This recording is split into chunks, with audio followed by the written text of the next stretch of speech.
Hello folks. This video is about the new Incarnon Genesis Atomos, a beam gun that turns into a problematic rocket launcher in its Incarnon form.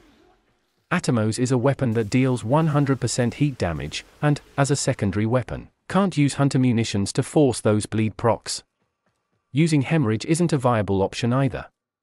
The beam version doesn't deal impact damage, and same goes for the splash damage of those rockets that you shoot in the Incarnon mode. The rockets also have a rather large splash radius that can, and will self-stagger you quite easily if you don't have primed sure-footed equipped. I prefer using mostly the normal beam mode that also has increased stats from the Genesis Evolution tiers. For Evolution tiers, I chose more damage, beam length, and status. I wouldn't recommend building for crit, unless you are planning to armor strip the enemies using Warframe powers. Plain, flat damage falls off super early, actually the moment you enter Steel Path and start fighting the Grinier Eximus units. My weapon is mod for heat and corrosive, a combination that seems to be somewhat underrated nowadays.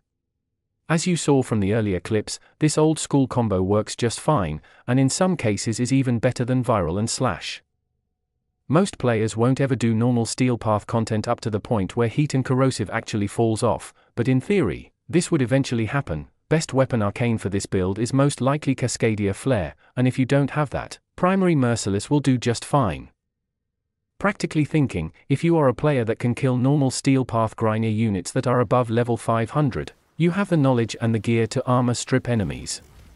Atomos wouldn't be a bad choice for dealing damage in this scenario either, because the heat damage ramps up indefinitely and works really well with Warframe powers and faction mods. I'm not using faction mods, but that's more of a statement than anything else. You can if you want to, they are really good for this weapon. If you have any questions, please leave them at the comment section. Also, please leave a like, that would mean a world to me. I'm the Lost Postman. Thank you for watching, and I hope you are well.